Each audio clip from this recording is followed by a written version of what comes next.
I'm here with Patriots Dan Riley here at Ed Brown's residence here on the Live Free or Die. It's this support thing for Ed Brown here. We've talked about your story in the show. We're walking Ed's dog when you had a little run-in with the federal government, some of the U.S. Marshals. We showed their version of the story, and we talked about your version of what happened there. They say that they ran into you and just took you in for questioning. Your story is a little bit different. We talked about it. What, in your words, what happened? What happened was I went out about 7:45 that morning. Beautiful day, so I got a cup of coffee and went out to take the dog for a walk, and basically got all the way to the end of Ed's driveway, which is about a quarter-mile long, and I noticed a guy in camouflage in the woods, and he was moving around. I yelled to him, "What are you doing, turkey hunting?" And he froze at that point. And I'm looking in the woods 20, 30 yards in, and meanwhile his dog Zoe, a German Shepherd, came up alongside me and had stepped off the dirt road into the woods. And at that point he practically walked on a U.S. Marshal, and the Marshal popped right up in front of me. At the time I didn't know it was a Marshal, and yelled freeze and pointed a gun at me. At that point I just turned around and running, and I started screaming, "Ed, they're here, Ed, they're here," and then and that's when the first round whizzed right by my head.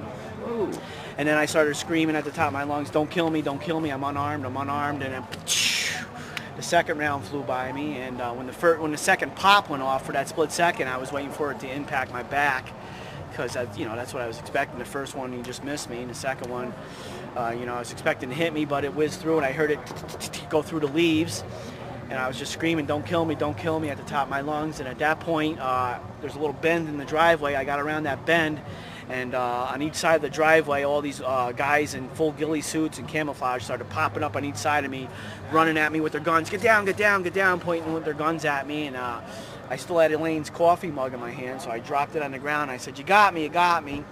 And I put my arms out in a submissive thing like this to be cuffed. I was like literally within arm's reach of the one Marshal, and I heard the commander say, "Tase."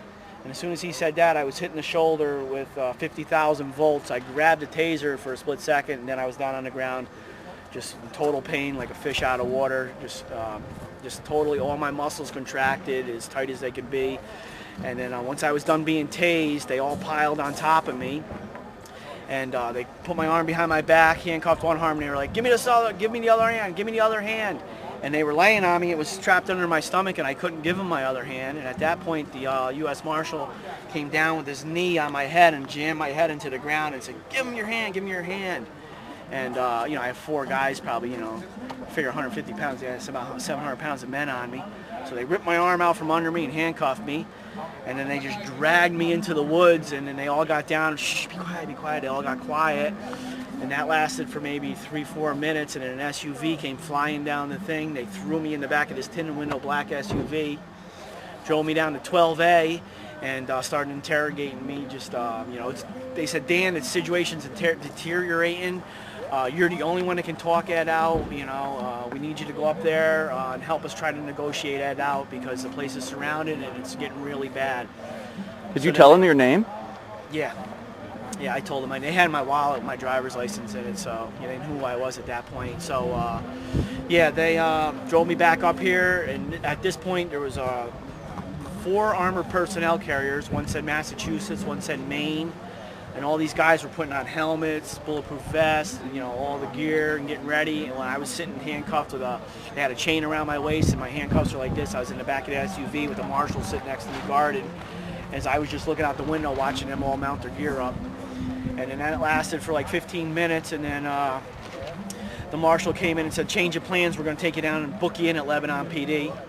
So I went down to Lebanon PD. They locked me in a cell, took my wallet, my belt, strip searched me, and then left me in the cell. And then they came in about 45 minutes later, took me out of the cell, brought me into a conference room, just started interrogating me.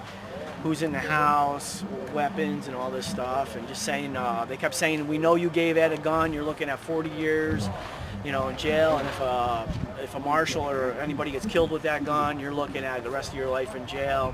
So you better come clean," and all this stuff. And I just tell them I didn't know. I just know Reno, Ed, and Elaine are up there, and pretty much that was all I could really tell them, because there wasn't. They said, "How much does he have bombs?" They wanted to know how much fuel was in the house. They had me draw a plot diagram of the house, pretty much I just drew a rectangle and just, you know, drew some rooms showing, you know, the best of my recollection what the house was, which wasn't too good at the time. So then they're like, okay, they called in a pizza, that we had lunch, because they said they had to feed me because I was in their custody. They fed me. Then they were like, we were having small talk over the pizza about fishing and whatever may have you. Then they're like, okay, change your plans. We're going to get you a bus ticket back to your Albany, New York. And that lasted for like 15 minutes, and then they came back in again and said, actually, we're going to bring you back down to Edna Lanes. We're going to drop you off a mile down the road. We want you to go in there, tell them that you were arrested by 2 plainclothes officers, and that you were tried to run from them and they tackled you. And they questioned me and released me. And they wanted me to gather intelligence and to meet them back at St. Gaudens State Park an hour later at 5 o'clock.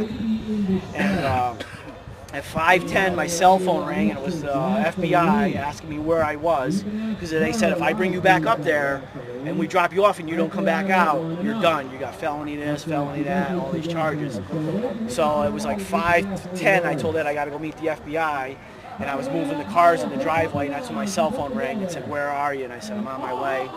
So I went down. I met the FBI. They're like, "Who's in the house?" And I was like, "Same people." Oh, actually, I told them. Same people, and they were like, well, then who left in the minivan? I said, I think his name was Brian.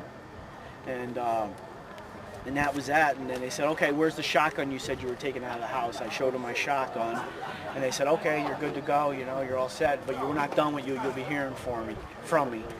So then about a week later, they called me again and wanted me to go undercover as a paid informant. I told them I wouldn't do that. They offered me money to go undercover. I said I wouldn't do that. Any money you give me, I will just give to Ed.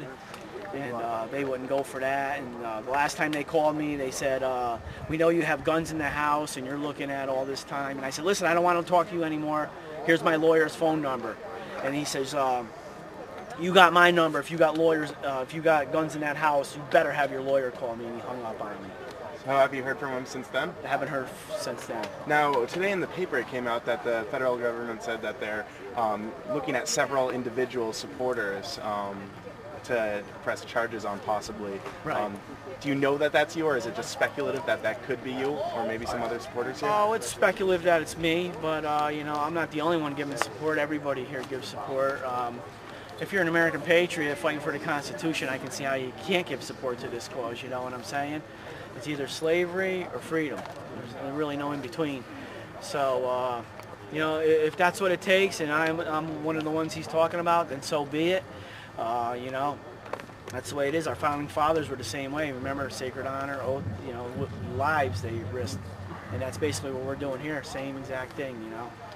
Are you hopeful that this event will maybe stem the tide in the other direction? A lot of people, there's a lot of support here, a lot of people coming out for this. Do you think that this will have a positive effect and maybe change the course of this?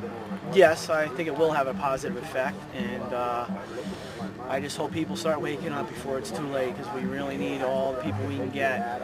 But I definitely see people waking up. I see new faces all the time, and yeah. All right. Well, thank you so much for your support and coming on Free Minds. Appreciate you guys coming here and you know, covering the story. It's one of the most important stories to date. I don't see anything more important. You know, Paris Hilton or whatever. Forget that. You know, this is where it's at. This is where the real news is at. Okay. All right. Excellent. Thank you very much. Okay, guys.